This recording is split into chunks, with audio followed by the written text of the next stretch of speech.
Alright, hey everyone, it's Chris Shelley, and we are racing ARCA cars at Kentucky Speedway. Let's get it. Another mile and a half.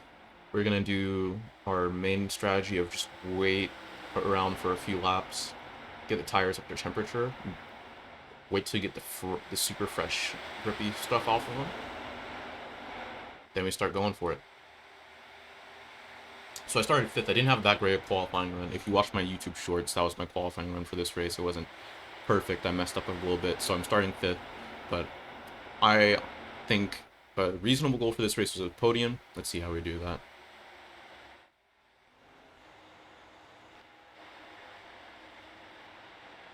So here's my line at the start of the race. I'm just barely tapping the brake. Oh my god, I keep forgetting. I'm barely tapping the brake here.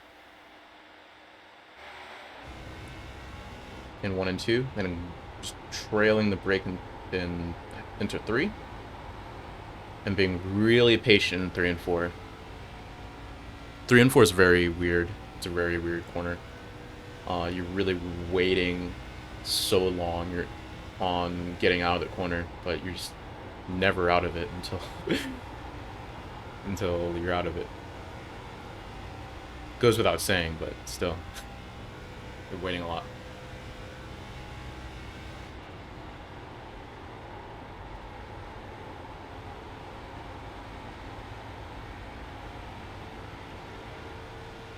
Big mover on the 3 car. I wasn't going that hard in here, but I think I just had a little bit more speed than him. Especially in 3 and 4, I think I was really strong. That's a spot. Clear.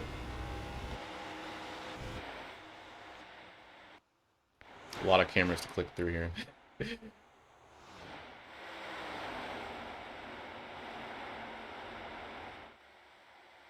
So P4.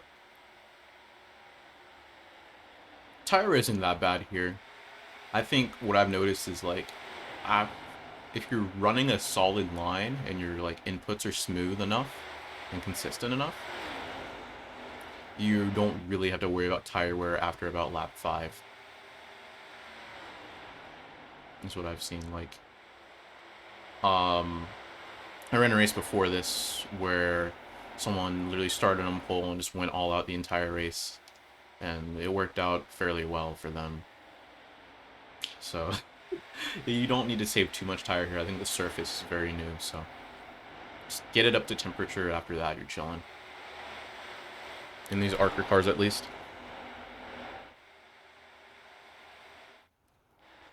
Let's go back in my car.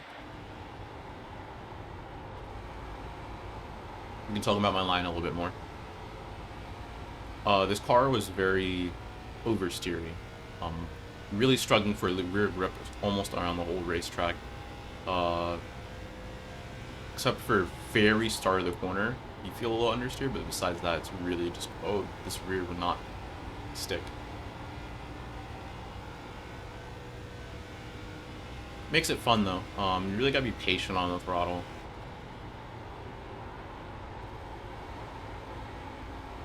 And you also need to sort of get some power understeer going, trying to catch it. So that's why I'm doing that sort of step to the throttle instead of just like a smooth transition like I was doing a lot of the time in like Texas, those races. I was battling an understeering car, so I was really smooth, easing up into the gas. Here, you're sort of stepping to the gas because you really need to get that rear to settle, otherwise it won't stick.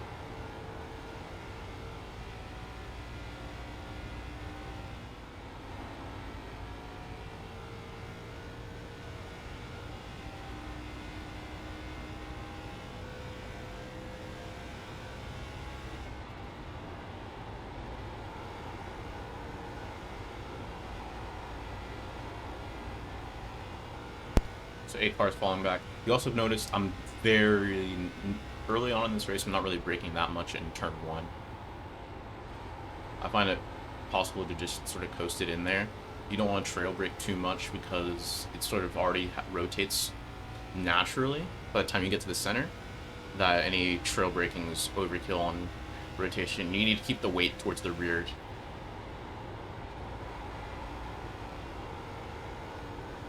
Otherwise, you're struggling with oversteer. You can use a little bit of a brake, like I did right there, but do not do too much.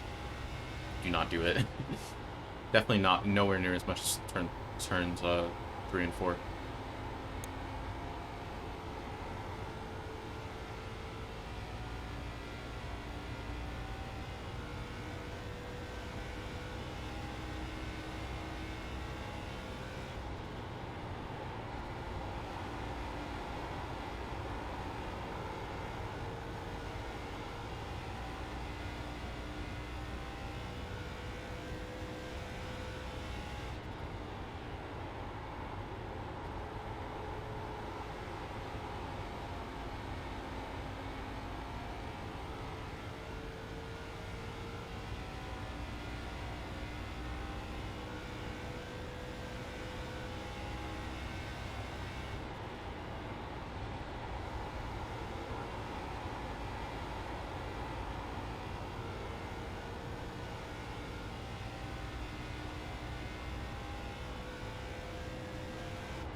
Yeah, 8 car hit the wall, started struggling.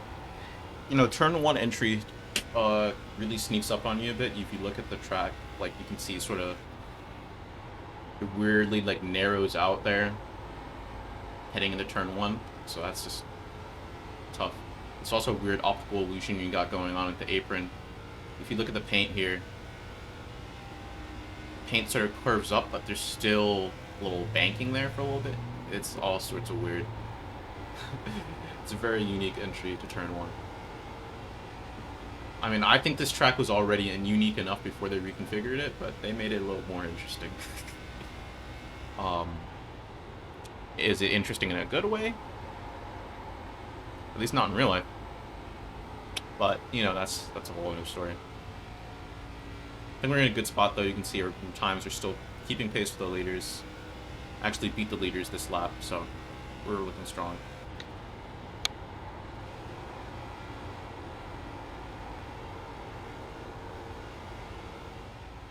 So let me talk about a little bit about my line that I'm using to catch them.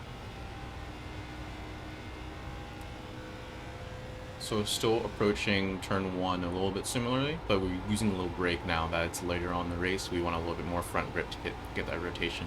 So you're going to have to use a little more brake, just a little bit. Not a whole lot, just a little bit. Just to set the nose a little. 3 and 4, using a decent chunk of brake, then getting to the gas, trying to get it early, get to the gas early, get that really rear settled, right? If you lose the rear, it's gonna be, you're never gonna get it back through the rest of the corner, so you need to set that rear up. That's sort of the line I used this entire last part of this run and last part of this race, catching these guys at the front.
We ran him down now. Let's have some fun battle here.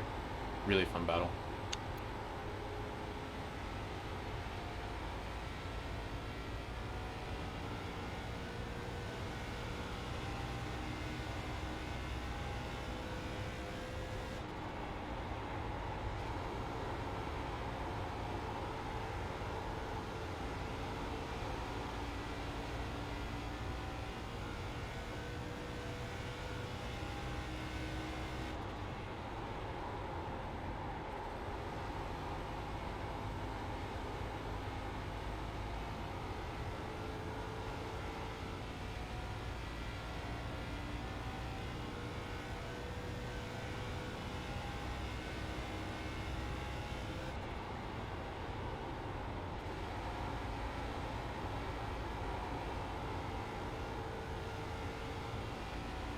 There you go. 6 lap to find half a second.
We also need to talk about me running the same exact lap time 3 laps in a row, by the way.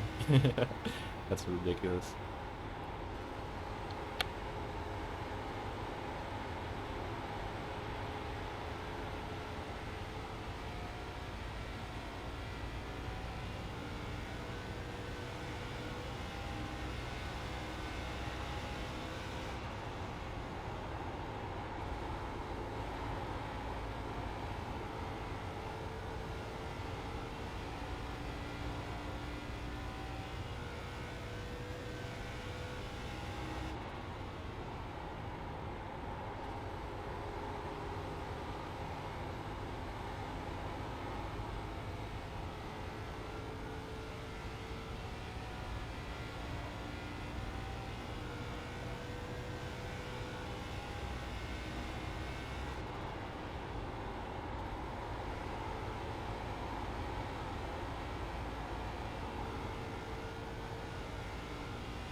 Let me hold that win real quick. That's the dub.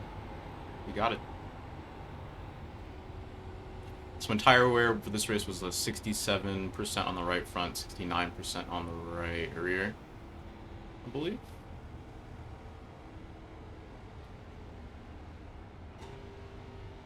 Something like that. It's fairly even, so it might have been reversed, might have been 69, 67. I don't really remember. But I'll do it. Thank you for watching, everybody. I'm Chris Shelley. Please like and subscribe for more. Hope you enjoyed that. See you guys later.